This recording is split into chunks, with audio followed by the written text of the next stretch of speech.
예, 안녕하십니까. 책 읽는 자유인 채널을 운영하고 있는 이선입니다. 오늘 2025년 10월 26일 일요일, 지금 시각은 오전 9시 19분입니다. 저는 어제 토요일인데 촬영을 못했습니다. 어제 아침에는 일이 좀 있었고요. 일하고 와서 오후에는 저 지도 교수님인 안양 교수님하고 저희 이제 동문인 용현 스님, 그리고 고정숙 보살님, 이렇게 넷이서 식사하고 차 한잔 마시고 집에 오니까 한 4시 정도 됐던데, 좀 피곤해서 잠깐 잠을 자고 2시간 정도 자고 운동을 또 하고 운동장 20바퀴를 돌고 와서 밥 먹으면서 소주 한잔 하니까 하루가 다 가더라고요. 밤 12시가 다 되던데. 그래서 어제는 공부를 못했고, 어제 조금 뭐랄까 앞으로의 계획이랄까, 이제 좀 변화가 생겼습니다. 어제 안양 교수님, 지도 교수님, 안양 교수님과의 만남으로 제가 이제 석사를 따면 이제 학회 교수님이 운영하시는 학회 활동을 좀 하겠다 하니까 석사를 빨리 따라 그러셔가지고 내년 봄학기까지 쓸 수 있냐 논문을 할 수 있습니다 라고 얘기를 했는데, 조금 하고 나서 그런 말씀 드리고 나서는 마음이 좀 급해졌어요. 지금 제가 책을 좀 다양하게 읽고 있는데 아직 준비가 덜 된 것 같은데, 그래서 아무튼 그래서 이제 내년에 초에 할 수 있을지 모르겠지만, 안 되면 뭐 내년 말로 가야 될 것 같고, 아무튼 논문을 쓰기 위한 이제 공부를 좀 해야 되겠다. 그동안은 좀 전선을 넓혔다면 이제 좀 다시 좁혀서 논문을 쓰기 위한 독서를 해야겠다라는 생각을 했습니다.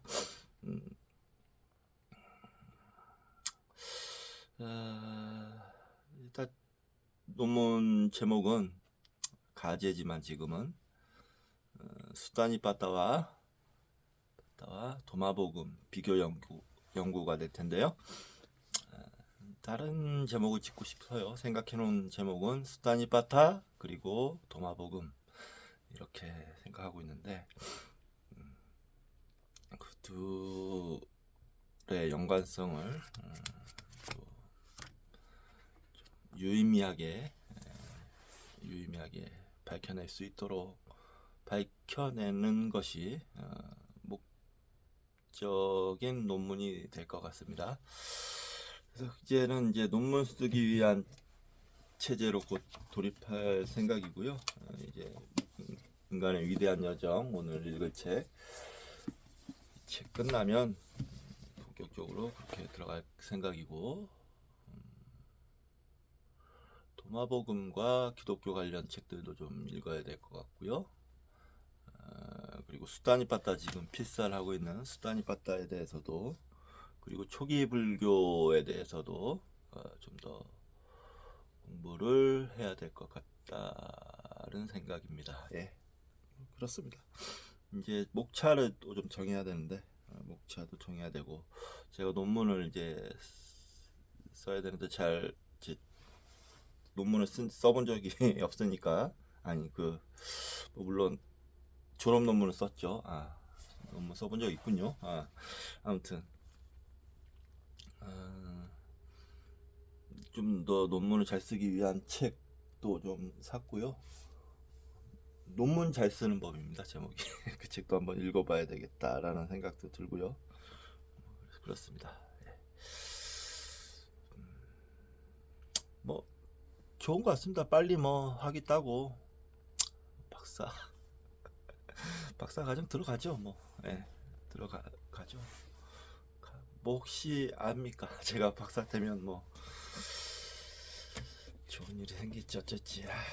공부한다는 일단은 공부한다는 좋은 동기고요. 제 삶을 좀 더 수준 높게 만들어주는 과정이 되겠죠. 네, 그렇게 생각합니다. 자, 오늘 인간의 위대한 여정 미디어북 하기 전에 책 한 권 소개시켜 드리도록 하겠습니다. 자, 성서 속에 붙다 로이 아모르 지음 유시와 옮김 정신세계사 책인데요.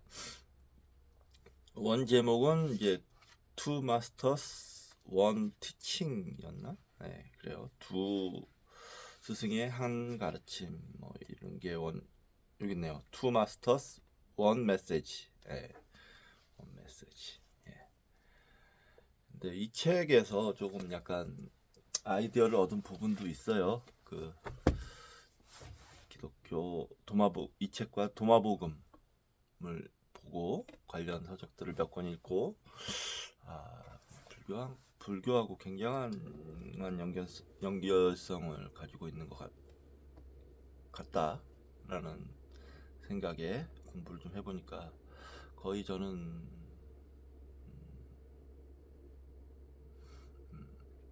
확신이 드는데 그게 연구가 되지 않았을 뿐 확신은 되더라고요. 그래서 이 주제로 잡았습니다.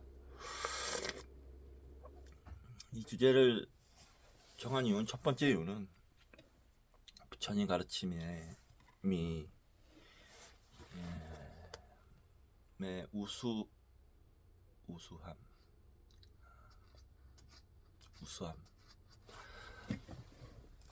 가려진 좀 뭔가 좀 밝혀지지 않은 부처님 가르침의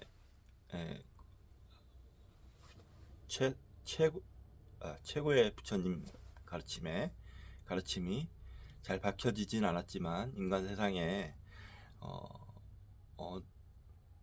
어디까지 어떻게 퍼져 나갔는지 그 일부를라도 좀 생각해 보고 싶어서 밝혀낸다는 말은 좀 오만이 될 것 같고 좀 생각해 보고 싶어서 주제를 잡았습니다. 예, 너무 모르고 있는 것 같다 사람들이. 한 위대한 스승께서 왔다 가셨는데 너무 그거를 국부적으로만 생각하고 있는 게 아닌가, 그 가르침의 영향을. 그래서 그런 부분을 밝혀내는 것도 의미 있다 생각하기 때문에 주제를 정한 겁니다. 부처님 가르침의 위대함에 대해서 밝히고자 하는 겁니다. 예. 자, 오늘 이 선서 속에 붙다 좀 목차를 좀 보겠습니다. 제가 목차를 왜 안 봤는지 모르겠는데 목차는 보면 흥미롭습니다. 굉장히 목차가 아주 흥미로워요. 일단 작은 제목은 빼고 큰 제목만 하겠는데요. 이거 완전히 이거는 딱 보면 논문으로 쓰여진 책이에요. 논문인데 그 논문을 책으로 이렇게 만드는 그 저서입니다. 보면 차례 이끄는 글 하고 그다음 이제 본문이 들어가는데 1. 두 스승 붓다와 예수의 생애. 1. 두 스승은 어떻게 세상에 내려왔는가. 2. 두 스승은 어떻게 살았는가. 3. 두 스승은 어떻게 돌아가셨는가. 이렇게 나왔고요. 2. 붓다와 예수 그 하나의 가르침. 1. 순결한 마음으로 가는 길. 2. 여러 가지 비유들. 3. 여러 가지 기적들. 3. 예수는 붓다에게 영향을 받았는가. 중요하죠. 1. 이 의문에 대한 100년 동안의 연구. 2. 불교는 어떻게 신약 성서에 영향을 주었는가? 이 부분입니다. 아주 중요합니다. 4. 신약 성서에 나타난 불교의 영향. 1. 하나의 가설. 신약 성서의 원본은 불경이다. 2. 가설에 어긋나는 증거들. 반론을 이제 제기하는 거죠. 재밌습니다. 이제 Q자로도 나오고, 뭐 이제 산상수훈 유명한 관련 얘기도 나오고. 자, 맺은말 1. 가설의 평가. 2. 역사 속의 예수 그리스도. 자, 이렇게 구성이 되어 있습니다. 아주 이 책은 이제 제가 한번 읽었거든요. 한번 읽었습니다. 읽었던 책인데 더 읽어봐야 되겠죠. 논문을 쓰기 위해서는 한번 더 읽어봐야 될 것 같습니다. 예, 그렇고요. 이제 인간의 위대한 여정 파트 3 우리는 누구인가 6장 교감하는 인간 호모 도메스티칸스. 농업을 발견하기 전 인간은 사냥을 통해 생존했다. 당시 그들의 최대 경쟁자는 야생 늑대였다. 현생 인류는 늑대를 개로 길들이면서 사냥의 최상위 포식자로 등극한다.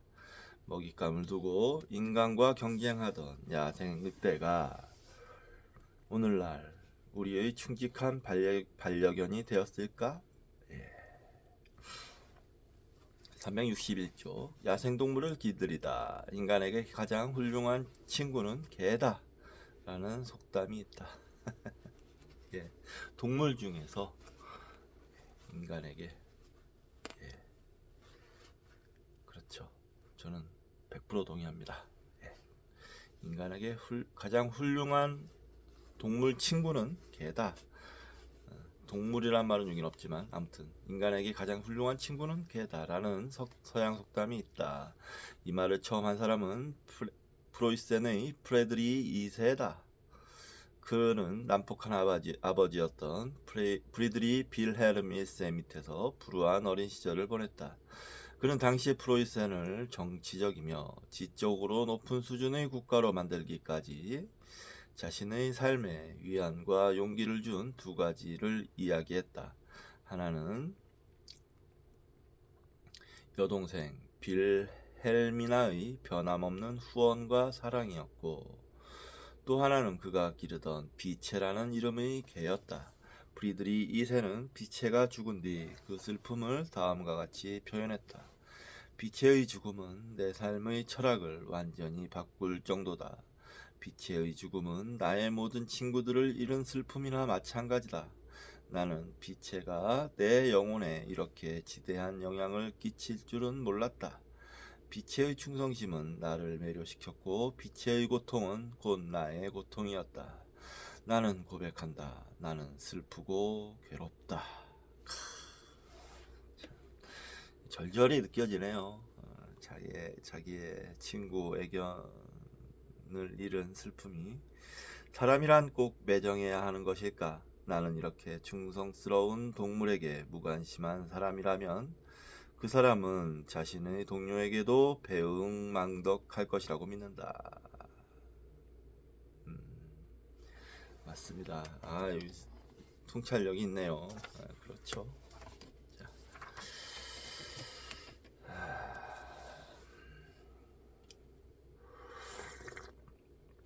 회색 늑대가 개로 진화하기 전 인간과 늑대는 서로 먹을 것을 찾아 헤매는 경쟁자였다.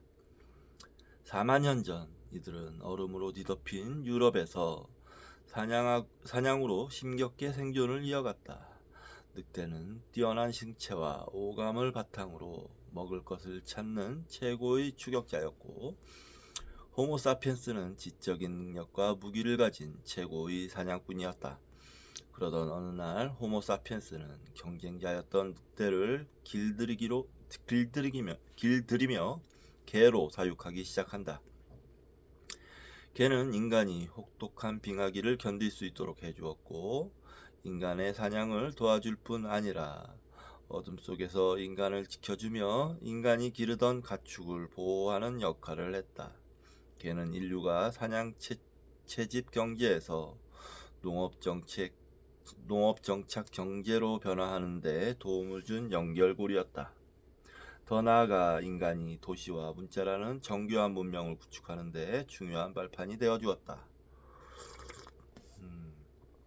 아주 흥미롭네요. 네, 저도 우리 정견이를 키우고 있는 사람으로서 매우 흥미롭습니다. 자, 인간과 반려동물의 동거.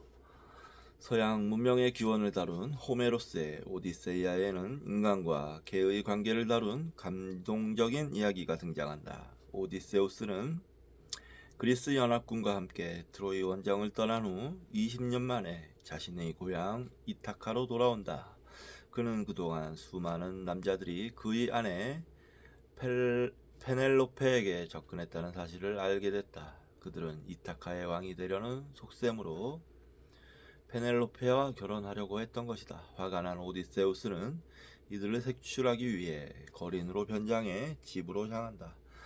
그런데 집에 거의 다 왔을 때쯤 자신이 기르던 충견 아르고스가 성문 밖 걸음더미에 널브러져 있는 것을 발견한다. 20년 전 훌륭한 사냥개였던 아르고스는 온몸에 벌레가 들끓을 정도로 성한 곳이 하나도 없었다. 오디세우스는 자신이 고향으로 돌아왔다는 사실을 숨기기 위해 돼지를 관리하던 자신의 친구 에우마이오스에게도 신분을 속인다. 그러나 이 낯선 사람이 오디세우스라는 사실을 유일하게 아는 존재가 있었다. 바로 아르고스였다. 아르고스는 오디세우스의 목소리를 알아채고는 꼬리를 흔들었으나 주인 곁으로 다가갈 힘이 없었다. 20년을 하루같이 주인을 기다리던 아르고스는 드디어 그 주인을 다시 만났으나 그만 숨을 거두고 만다. 그런 아르고스의 모습을 본 오디세우스는 에우마이오스에게 들키지 않으려고 고개를 돌려 눈물을 닦는다. 그러고는 짐짓 모른 척하며 이게가 어떤 게인지 묻는다. 그러자 에우마이오스가 이렇게 대답한다. 오디세우스께서 트로이로 떠나기 전만 하더라도 이 개의 속력과 용맹은 엄청났습니다. 이 개가 일단 추격을 했다 하면 우거진 숲의 깊숙한 곳에서조차 이 개를 벗어날 수 있는 들짐승은 없었습니다. 에우마이오스는 아르고스의 세 가지 능력을 언급한다. 첫 번째는 속도, 두 번째는 용맹성, 그리고 세 번째는 추적 능력이다. 호모사피엔스는 빙하기의 혹독한 환경에서 살아남기 위해 상상할 수도 없는 혁신을 감행했다. 그 혁신이란 야생 사냥의 최강자인 늑대를 사육하는 것이었다. 무기를 지닌 인간과 경쟁하던 늑대를 오히려 사육함으로써 그들로 하여금 인간을 자신과 같은 무리로 여기게 만든 것이다.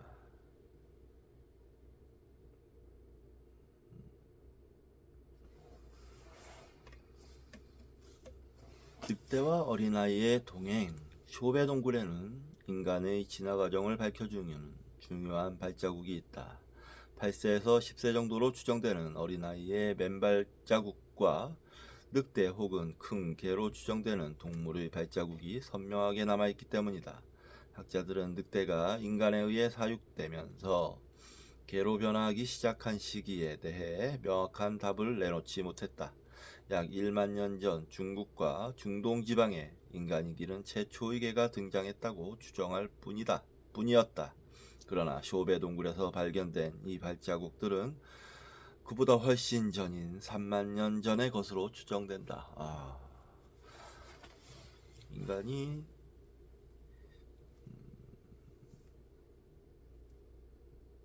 늑대를 길들여서 개로 키우기 시작한 것이 3만 년이 넘는다. 대단한 세월이네요. 쇼베 동굴에 남겨진 동물의 발자국은 야생 늑대도 개도 아니다. 그래요? 호모사피엔스가 이제 막 사육을 시작한 단계이므로 이 동물을 편의상 늑대개로 부르기로 하자. 네, 늑대개. 최근 고인류학자들은 벨기에, 체코, 우크라이나 그리고 남시베리아 알타이 산맥에서 33,000년 전에서 16,000년 전의 것으로 추정되는 늑대개의 뼈를 발견했다. 쇼베 동굴을 조사한 결과 동굴곰이나 다른 동물들이 이곳에서 지낸 흔적은 있지만 인간이 거주한 흔적은 없었다.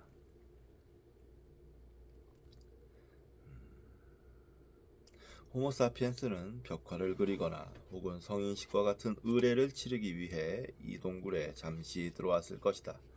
더군다나 쇼베 동굴에서는 어린아이의 유골이 발견되지도 않았다. 그런데 어린아이와 동물의 발자국이 나란히 찍혔다는 것은 어떤 의미일까? 아이 혼자 컴컴한 동굴로 들어가는데 늑대개가 몰래 따라가기라도 한 것일까? 아마도 아이와 늑대개는 사이좋게 함께 동굴 안으로 들어왔을 것이다. 사람이 어린 늑대 새끼를 키우면 늑대는 그 사람을 자신의 가족처럼 생각하고 일생 동안 가족의 일원으로 여긴다. 쇼베 동굴 안에 벽화를 그린 호모사피엔스는 늑대의 이런 습성을 잘 알고 있었다. 인간은 늑대를 사육함으로써 밤에 자신들이 편히 쉴 수 있도록 거주지를 지키고 사냥하는 데 도움을 주는 동물로 변화시켰다.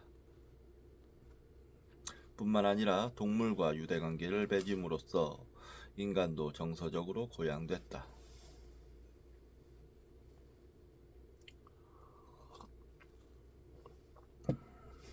사냥 채집 경제의 혁명. 호모사피엔스는 4만 년 전부터 야생동물을 사육의 대상으로 삼아 자신이 원하는 대로 다양하게 이용했다. 이는 곧 사냥 채집 경제 체제의 혁명이었다. 인간이 동물을 사육한다는 것에 대해서는 다양한 정의가 있다. 먼저 가장 지배적인 생각은 인간 중심적이라는 것이다. 인간은 자신이 원하는 특정한 결과를 도출하기 위해 의도적으로 동물의 움직임, 먹이, 보호, 분배, 그리고 교배를 조절한다. 사육된 동물은 인간의 경제적인 자산이 되어 인간 사회 구조 안으로 들어와 일정한 역할을 담당한다. 사육에 관한 또 다른 정의는 인간과 사육당한 동물 간의 상호적인 활동으로 인간과 동물 모두를 이롭게 한다는 것이다. 하지만 인간의 동물 사육은 자연계 안에서 동물들 간의 공생을 위한 상호주의와의 근본적으로 다른 점이 있다. 상호주의와는 근본적으로 다른 점이 있다. 자연의 상호주의는 본질적으로 균형이 잡혀 있고 서로 간의 변화를 유도하기 위해 의존하는 반면 인간은 자신의 목적을 위해 기존의 행위를 버리고 새로운 행위를 만들어낸다. 특히 인간은 목적을 이루기 위해 사육하는 대상에게 성적인 접촉이 아니라 수정된 행위를 적용한다. 동물을 사육한다는 것은 인간이 만물의 영장이 되기 위한 중요한 수단을 획득했음을 의미한다.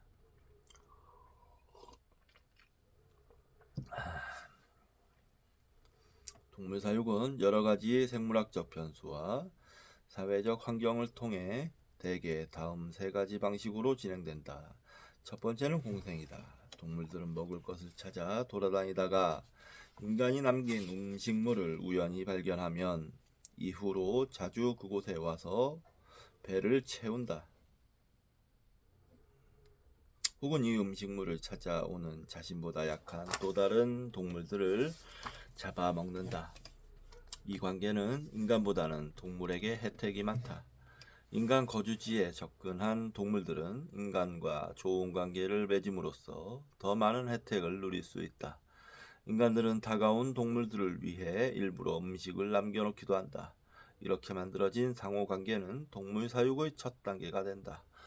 그랬겠죠. 이 관련돼서 내용을 제가 언젠가 유튜브 방송에서 봤는데 아마도 늑대들이 이 먹이 때문에 인간들을 좀 쫓아다녔을 거라고 해요.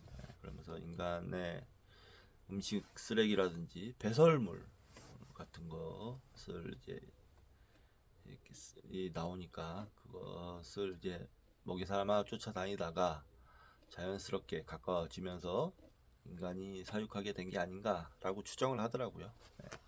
근데 굉장히 논리적이고 합리적이고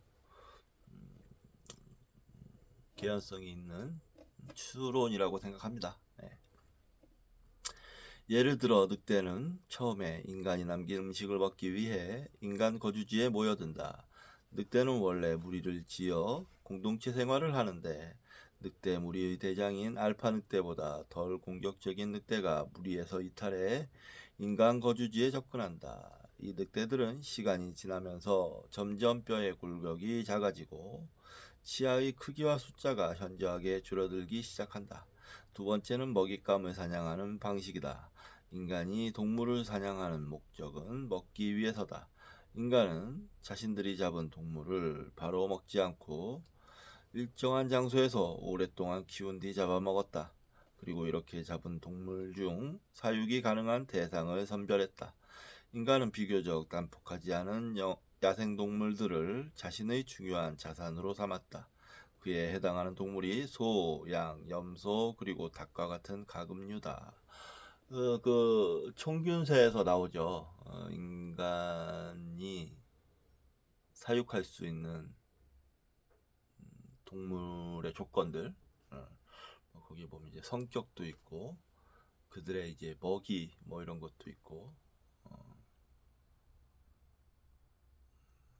그렇습니다. 자, 현재 우리가 알고 있는 거의 모든 가축들은 이 방식을 통해 인간의 삶을 근본적으로 바꾸어 놓았다. 가축이 늘어나면서 인간은 사냥을 하러 나가는 시간이 현저하게 줄어들었고 가축의 가죽으로 추위를 견딜 수 있는 옷을 만들어 입었다. 세 번째 방식은 좀 더 정교하고 의도적인 사육이다. 인간들은 자연에서 자유롭게 노는 동물을 잡아 사육했다. 그들은 공생과 먹잇감을 사냥하는 방식을 터득한 후 의도적인 사육을 시작했다. 의도적인 사육은 동물들이 지니고 있던 야생적인 행동을 제어하거나 제거함으로써 인간의 삶에 적응된 동물로 만든다. 이 사육은 오늘날의 유전자 조작과 같은 혁명적인 사건이었다.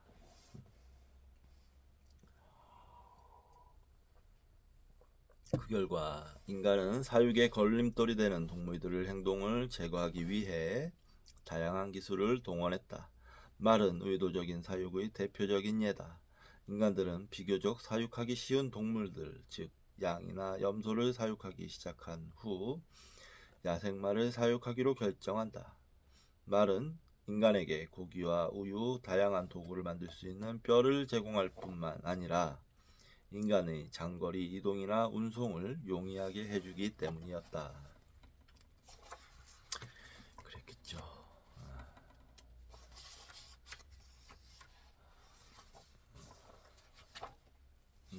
두 편을 연속해서 읽어야 될 것 같은데 종교적인 거는 빼고 그럼 되겠네요. 이제 이번 시간 포함해서 두 번만 읽으면 이 책도 완독이 됩니다. 자, 경쟁자에서 둘도 없는 친구로 인류는 오랫동안 자신이 원하는 방식으로 동물 사육을 시도해왔다. 인류가 개를 본격적으로 자신의 삶의 일부로 받아들여 생활하기 시작한 시기는 약 1만 4천년 전이다. 빙하기가 거의 끝나갈 무렵 카니스 파밀리아니스라는 사육된 늑대 개는 인간의 삶에 중요한 역할을 하게 된다. 인간과 개의 관계를 단적으로 보여주는 고고학적 발견이 있다. 북이스라엘에 있는 아인 말라하라는 장소에서 1만 4천 년 전의 것으로 추정되는 무덤이 발견됐다. 이 인간의 유골은 거의 완벽한 상태였다. 그런데 그의 두 손은 머리맡에 있는 어떤 조그만 뼈들을 쥐고 있었다. DNA 조사 결과 이 작은 뼈는 강아지의 것으로 판명됐다. 인류는 이제 자신의 생존을 넘어 문화와 문명을 개척해야 할 문턱에 와 있었다. 그들은 예측할 수 없는 먹잇감의 양을 조절하기 위해 동물 사육이라는 혁명적인 발상을 했다. 그리고 이전보다 훨씬 안정적으로 먹을 것을 확보했다. 그러나 인간들이 말, 소, 염소, 양, 그리고 닭과 같은 동물들을 우리에 가둬 사육한다 하더라도 이것들을 지킬 수 있는 방법이 없었다. 이 문제를 해결해 줄 가장 적절한 동물이 바로 개였다. 그 아까 말씀드렸던 이스라엘에서 발견됐다는 사진 보여드리겠습니다. 이 사진입니다. 그 사람 유골이 있고 오른쪽 위에 조그만 동물처럼 보이는 또 유골이 있는데요. 개라고 판명이 됐답니다. 강아지. 이 시신의 유골의 주인이 기르던 강아지였겠죠. 설명 읽어볼게요. 이스라엘 말라하 무덤에서 발견된 현생 인류의 유골. 그가 왼손에 꼭 쥐고 있는 것은 강아지 유골이었다. 개는 사후세계에서도 인간과 함께 하는 동반자였다. 이게 어떤 사유로 이렇게 이유로 강아지를 꼭 쥐고 함께 죽었겠 매장된 거지 어쩔지 죽었겠죠. 아무튼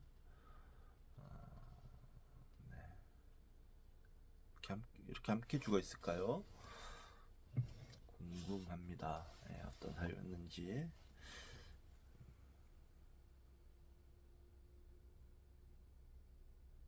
많은 것을 말해주네요.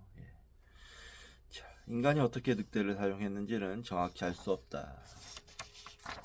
효배 동굴의 발자국이 인간과 늑대의 첫 만남이라면 인간은 그 이후 거의 2만 년 동안 늑대를 사육해 자신들이 원하는 방식의 전혀 다른 동물로 변화시켰을 것이다.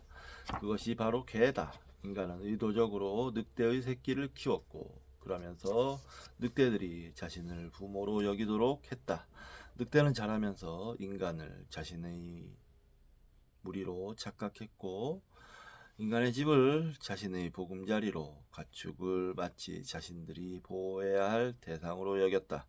그럼으로써 늑대는 강력한 신체 조건으로 침입자를 막고 인간을 보호해주는 인간의 가장 친한 친구가 됐다. 최근 과학자들은 개와 주인 사이에 특별한 호르몬이 발생한다는 사실을 발견했다. 주인이 개를 바라보고 쓰다듬어주고 산책을 시켜주면 주인과 개 모두에게 옥시토신이라는 호르몬이 활발하게 분비된다. 옥시토신은 어머니가 어린아이의 눈을 바라볼 때 어머니의 뇌에서 분출되는 호르몬이다. 어머니와 어린아이를 하나로 만드는 사랑의 묘약인 것이다. 호모사피엔스가 회색 늑대를 사육해 개가 된 순간 개는 인간의 삶 안으로 들어왔다. 인간은 늑대 사육을 통해 외부의 침입자로부터 자신과 자신들이 기르는 가축을 보호해주는 춘직한 동물이자 둘도 없는 친구를 얻은 것이다. 네, 그렇습니다. 네, 잠시 쉬었다가 하겠습니다. 6장 끝났고요. 네, 잠시 쉬었다가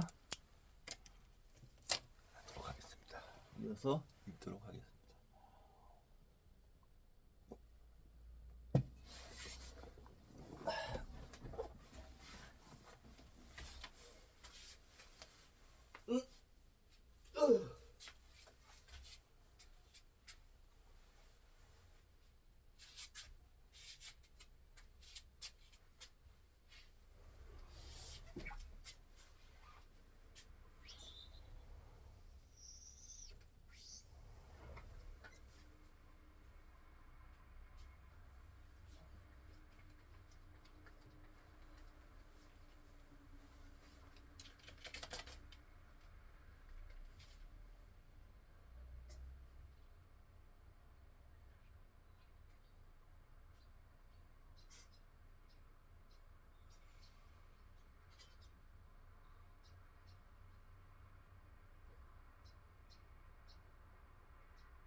인나라. 인나라. 저기 인나라. 옳지.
아빠 공부 좀만 더 하자.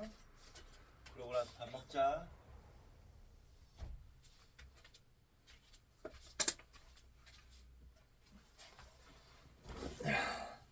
예, 빨래를 좀 널고 오느라고 시간이 좀 걸렸네요. 예, 이어서 읽도록 하겠습니다. 7장 더불어 사는 인간. 혹독한 빙하기가 끝나고 산천초목이 풍요로워졌다. 그들은 335 무리지어 이동하면서 운명을 바꿀 새로운 생활 방식을 연구했다. 그들은 이제 나 혼자가 아닌 위대한 공동체를 꿈꾸었다.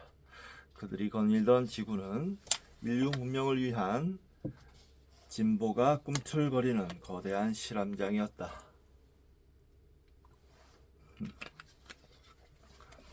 뭐 이런 거창한 생각까지야 했겠습니까마는 변화가 온 건 사실이죠. 돌이켜 보니 그 변화에 대응하는 우리들의 선조들의 모습을 미화시킨 것이다. 이 문장은 라고 보여집니다. 자, 375쪽 이웃이 필요한 인간. 인류는 오늘날의 도시 문명을 구축하기 위해 빙하기라는 마지막 통과 의례를 거쳐야 했다. 그들은 지금으로부터 11만 년 전부터 1만 4천 년 전까지 약 10만 년 동안 추위와 배고픔을 견디며 생존해왔다. 그들은 사냥과 채집으로 연명했다. 그들은 굶어 죽지 않기 위해 한 곳에 정착하지 못하고 먹을 것을 찾아 끊임없이 얼음벌판 위를 이동했다. 이 떠돌이들은 세상을 바꾸었고 오늘날 우리가 누리는 이 도시 문명이 가능하도록 석기혁명을 성취했다. 1만 4천 년 전 마침내 빙하기가 끝나고 산천 초목이 풍요로워지고 동물들이 생기를 되찾았다. 인류는 유럽을 떠나 거주할 수 있는 최적의 장소인 중동으로 이주했다. 이곳은 오늘날 이스라엘에서 이라크에 이르는 지역이다. 날씨가 좋아지면서 언덕에는 나무가 자랐고 초원은 식용식물로 가득 찬 정원으로 변했다. 들판에는 동물들이 뛰어놀고 시냇가에는 물고기가 많아져서 사냥과 채집으로 생활하던 그들에게는 그야말로 천국이었다. 그들은 335 무리지어 이동하면서 인류의 운명을 바꿀 새로운 것들을 발견했다. 이집트에서 시작해 팔레스타인 그리고 이라크에 이르는 초승달 모양의 지역에서 인류를 근본적으로 진보시킬 수 있는 생활 방식을 실험했다. 여기에 초승달 모양의 지역, 비옥한 초승달 지대라고 하죠. 주 표시가 있습니다. 1916년 미국 시카고 대학의 이집트 고고학자 제임스 헨리 브레스테드는 고등학생을 위한 역사 교과서 초기 세계사에서 이 땅을 비옥한 초승달이라고 이름 붙였다. 인류는 여러 가지 기술과 사회 구조를 혁신했고 급기야 도시와 문자를 기반으로 인류 최초의 문명을 이룩했다. 이곳은 인류의 문명을 위한 진보가 꿈틀거리는 거대한 실험장이었다.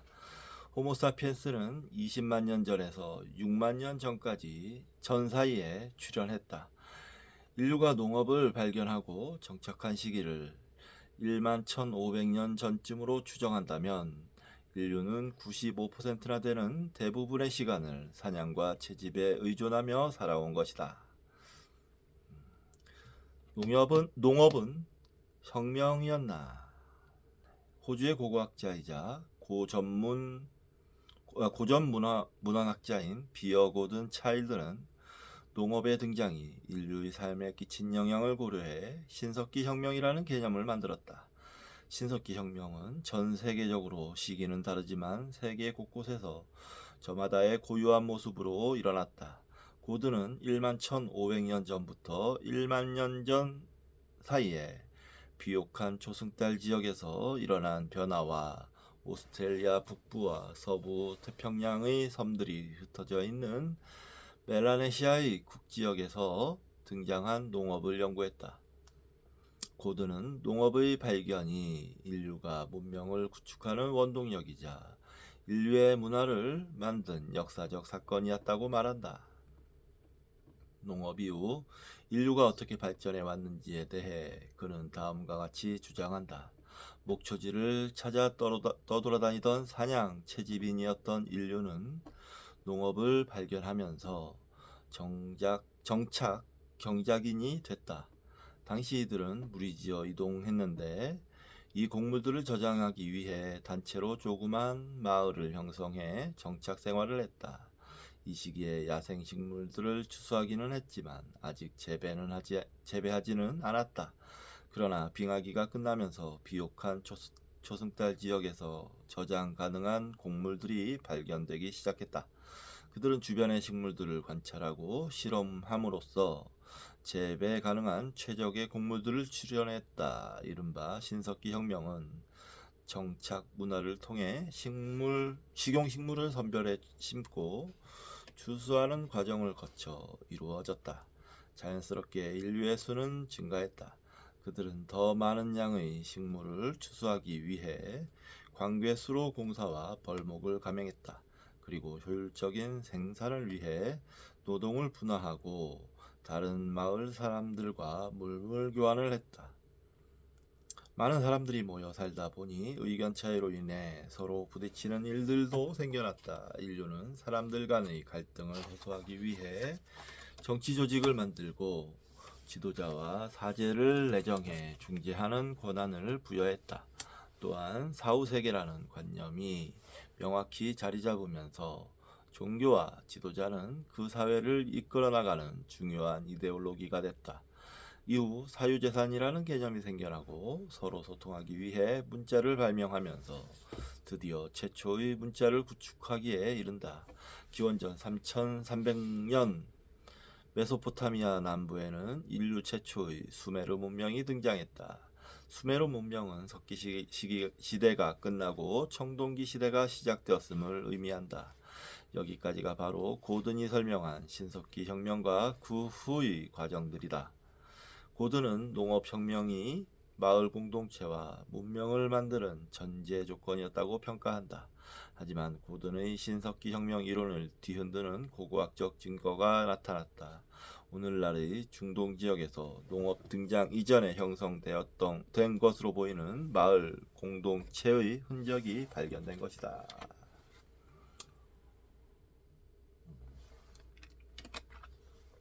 그렇죠. 딱 생각해봐도 농업이 딱 이렇게 생겨나면서 마을이 생긴 게 아니고 그 전에도 마을이 있었을 개연성 굉장히 높았지 않았겠습니까? 네. 반드시 뭐 농업 혁명이 시작되어서야 마을이 인간의 뭐 마을 그러니까 도시 이런 게 탄생하고 이러진 않았을 것 같아요. 마을 도시라고 하기엔 좀 그렇겠지만 집단 거주의 형태는 좀 더 일찍 일어났을 것 같습니다. 그렇게 생각합니다. 저도. 정착 vs 농업 무엇이 먼저인가? 22,000년 전 빙하기가 절정에 이르렀을 때 사냥과 채집 생활을 하던 호모 사피엔스 사피엔스는 15명에서 50명씩 무리를 지어 나무가 거의 없는 대초원 지대로 옮겨 다녔다. 그들은 생존을 위해 덩이줄기와 견과류를 캐내고 사슴과 영양을 사냥했다. 그러다 14,000년 전 기후가 급격히 따뜻해지자 피스타치오, 올리브, 참나무 등이 대평원에 등장하기 시작했다. 오늘날의 이집트, 요르단, 시리아 그리고 레바논에 거주하던 사냥 채집인들은 놀라운 상상력을 발휘했다. 여기 주표시가 있습니다. 물론 예외도 있었다. 시리아 북쪽에 위치한 아부 후레이라 마을은 야생 귀리를 개량해 재배하는 데 성공했고 근처 무레이 베트와 텔 카라멜에서도 농업을 했다. 좀 더 일찍 농업의 태동은 있었다라는 게 요지인 것 같습니다. 그들은 돌과 나무를 이용해 한층 더 발전된 영구적인 가옥을 만들었고 주거지 바닥에 가족의 시신을 매장하고 정교한 장례를 치렀다. 그들은 절구와 절구공이로 곡물을 갈고 동물뼈로 도구와 예술작품을 제작했다. 또한 자신들이 거주하는 공동체의 종교 지도자인 샤먼을 선출해 수백 명이 함께 거주하는 정착 공동체를 만들었다.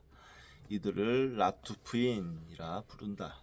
라투프인의 유적은 농업이 먼저 등장하고 후에 마을이 형성되었다는 고든의 신석기 혁명 주장을 정면으로 반박한다. 고고학자들은 처음에는 나트푸인이 이전 호모사피엔스 사피엔스와 너무도 달라 멀리서 이주해온 잠입자로 생각했다.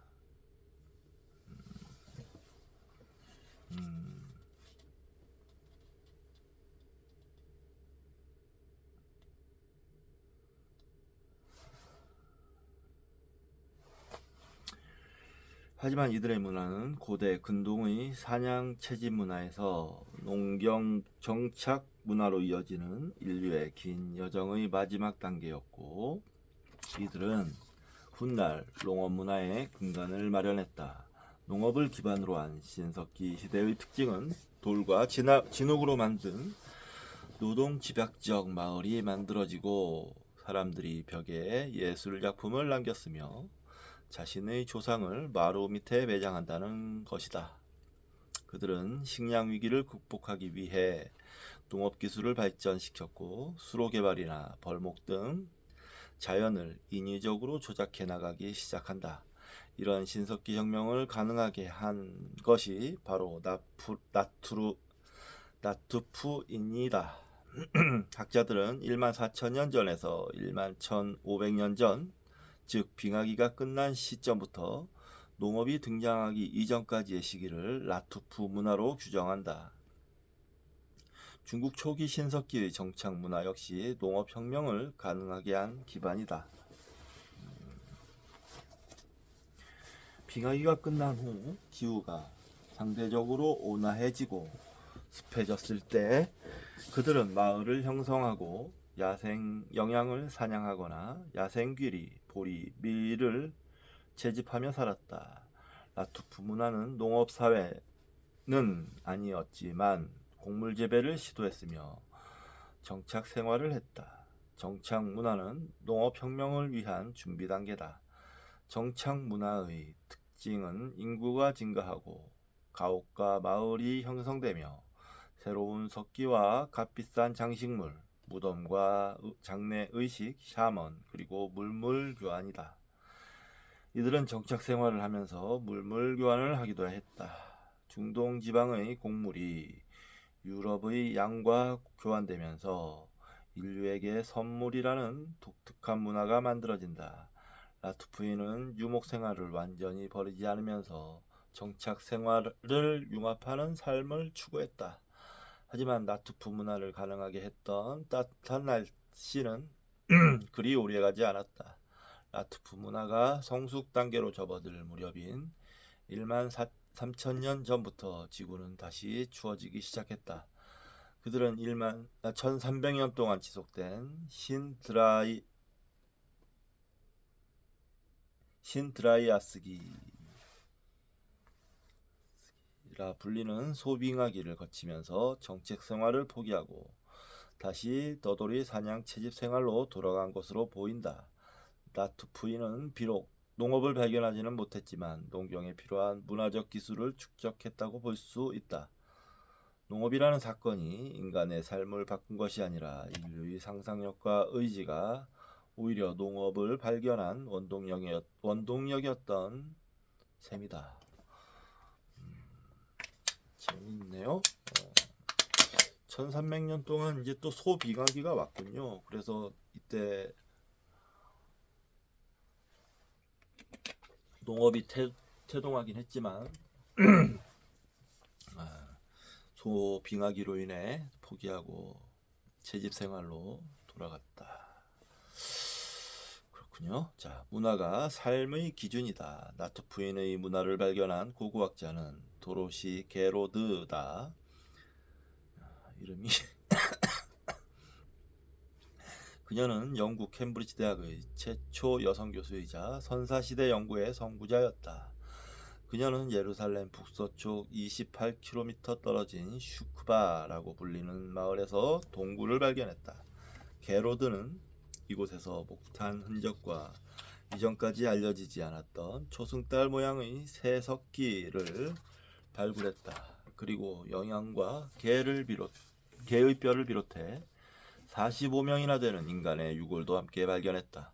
중동 지역에서는 지금까지 크고 작은 60개의 나투프 마을이 확인됐다. 초승달 모양의 채석기는 화살촉 혹은 식물이나 곡물을 자르는 데 사용됐을 것으로 보인다.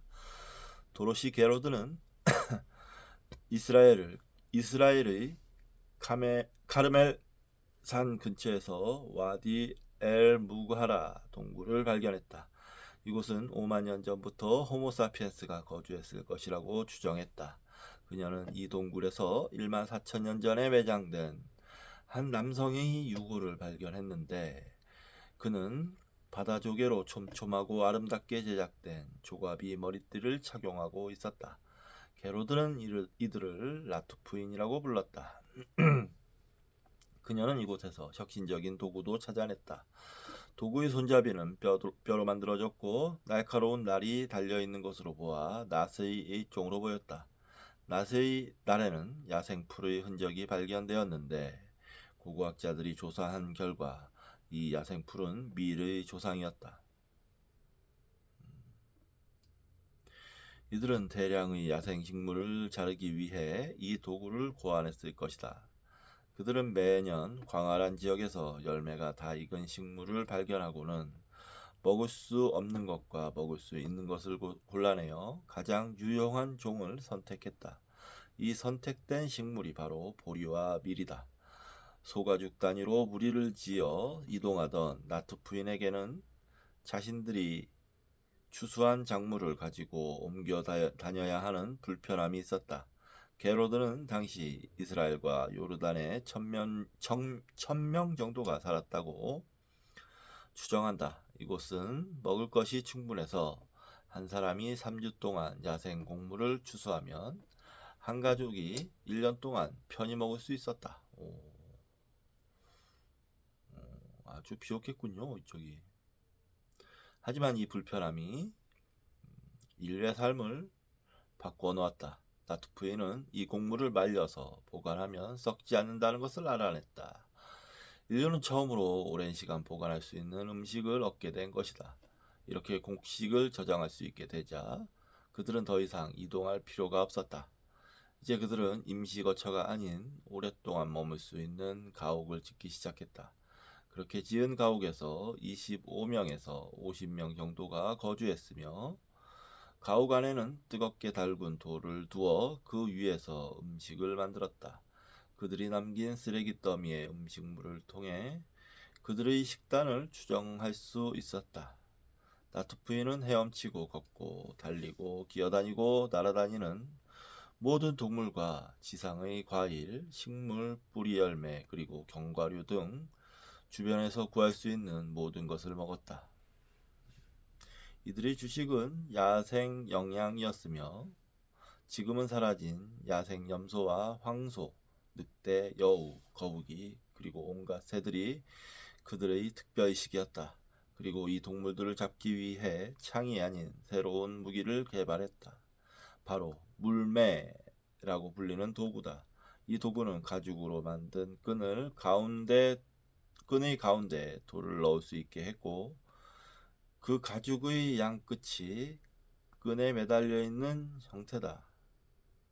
이 끈을 잡고 팔을 돌려 가죽 안에 넣어둔 돌로 목표물을 맞히는 것이다. 이 몰매는 훗날 목동이 맹수로부터 가축대를 보호하기 위해 사용했고 다윗이 골리앗을 물리치는 데 사용한 것도 바로 이 물매였다. 그렇죠? 다윗은 좀 생각해보면 골리앗과 싸울 때 짱돌을 든 거예요. 짱돌 든 놈한테 맨주먹으로 이기기는 쉽지 않겠죠. 짱돌 들고 싸운 다윗. 장내문화와 공동체의식. 와디 엘 무그하라 동굴이 나투프인의 물질적인 삶을 보여주었다.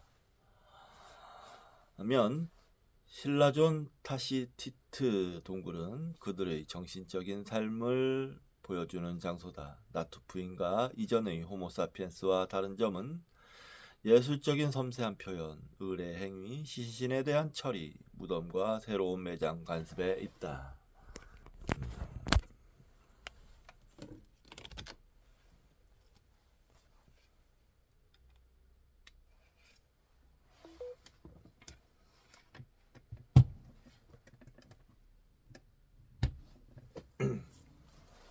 정착 생활을 시작하면서 인류에게는 공동체 의식이 생겨났다. 많은 사람들이 자신의 생활 공간을 다른 사람들과 공유하고 가족이나 친족이 아닌 사람들과 함께 오랫동안 생활했다. 이렇게 좁은 공간에서 서로 부딪히며 살다 보니 질서 있는 공동체를 만들기 위한 새로운 방법이 필요했다. 이들은 같은 지역에 사는 동료들과 유대감을 강화하기 위해 공동 식사를 곁들인 장례 의식을 시작했다. 이스라엘의 매장지인 신라존 타시티트 동굴에서는 다량의 거북이와 야생 염소의 유골이 발견됐다. 이곳은 매장지임과 동시에 공동으로 식사를 하던 장소다. 그들은 이 식사 의례를 통해 자신들의 공동체 의식을 신장하고 상호 간의 갈등을 조절했다. 이 의식은 신석기 시대를 거쳐 오늘날까지 전해지는 중요한 사회 경제적 활동이다. 사실 신앙체계의 기원과 변형을 추적하는 일은 신기루를 쫓는 작업과도 같다. 인간은 누구나 자신이 언젠가 죽을 수밖에 없다는 사실을 인식한다. 그러나 우리에게 남겨진 고고학적 자료들은 인간의 사회적이며 영적인 열망에 대한 물질적인 흔적을 미흡하게나마 알려준다. 장래와 관련한 유물들은 구석기인들의 신앙에 대해 알 수 있는 결정적인 자료이기는 하지만 최근까지는 그 자료를 찾을 수 없었다. 그러던 중 신라존 타시티트 동굴에서 28명의 나투프인 유골이 발견됐다.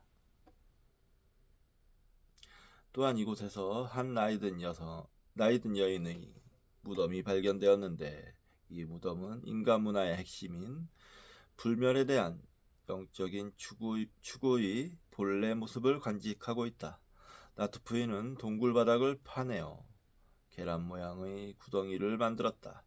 이 구덩이 안에는 시신의 머리, 골반, 그리고 양팔 옆에 큰 돌이 놓여 있었다. 그런데 특이한 점은 무덤의 형태 때문인지 시신의 다리가 곧게 펴지지 않고 무릎을 당겨 오므린 채로 매장되어 있었다는 것이다.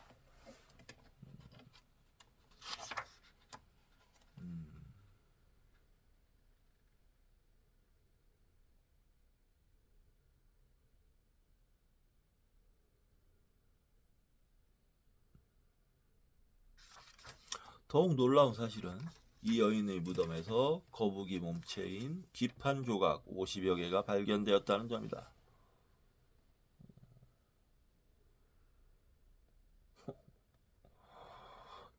거북이 껍질이 모두 동일한 것으로 보아 손도끼로 정교하게 가격한 것임을 알 수 있다. 사냥과 채집으로 먹을 것이 귀하던 시절에 적어도 50마리 이상의 거북이를 희생시켰다는 것은 나투프인이 이 여인의 장례를 오래전부터 준비해왔다는 의미다. 아, 그러게요. 야, 이 부족에서 대단한 인물이었나 봅니다. 원시인들은 원래 동물뼈를 온전히 남겨두지 않는다. 그들은 뼈 안에 있는 기름을 얻기 위해 동물뼈를 부러뜨리기 때문이다. 그런데 이 무덤에는 당시 다른 곳에서는 거의 발견되지 않은 여러 동물의 뼈가 시신과 함께 그대로 매장되어 있었다. 또한 2개의 바위담비 해골도 발견되었는데 바위담비처럼 털이 많은 동물의 가죽을 벗길 경우에는 날카로운 자국이 남기 마련이지만 이 해골에는 아무런 흔적도 남아있지 않았다. 나투프인들은 바위담비 머리를 그대로 매장한 것이다. 그리고 이 여인의 골반 앞에서 야생 숫 영양의 각골도 발견됐다. 나투프 문화에서 숫 영양의 각골은 사회 기능적이며 영적인 상징물로서 다른 나투프 무덤에서도 발견됐다. 순영양의 각골.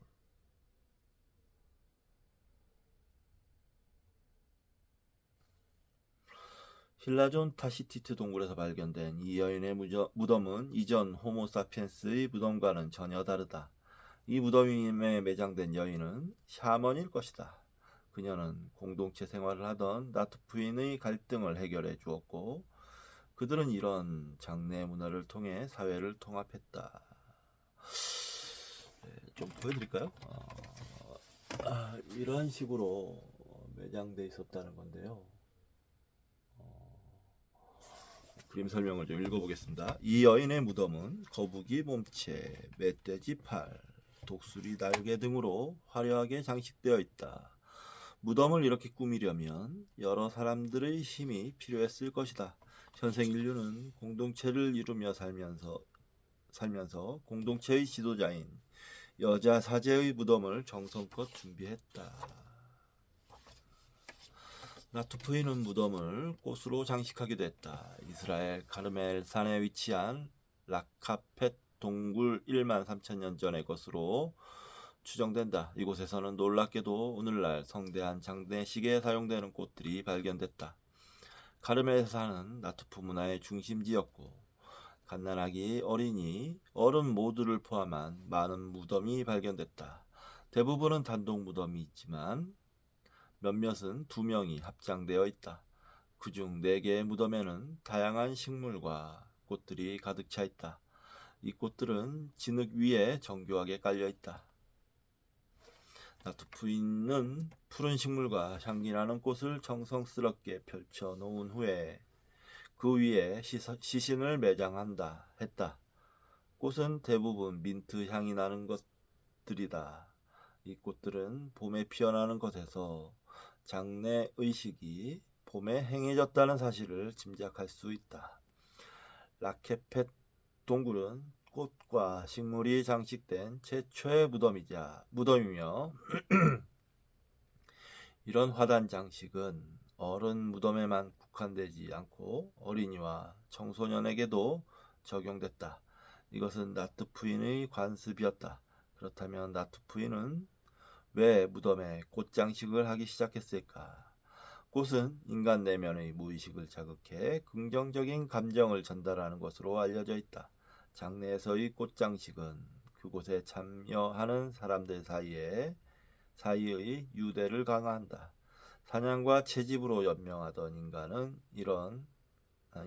이제 이런 장례를 통해 농업혁명으로 나가는 안정적인 공동체를 창조했다. 다 읽었습니다.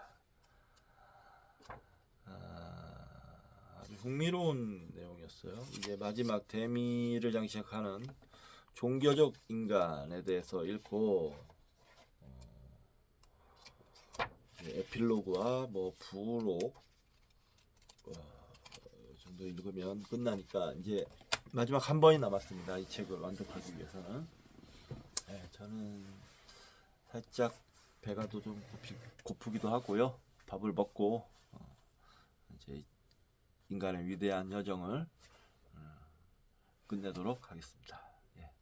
이번 시간은 여기서 마치도록 하겠습니다. 감사합니다.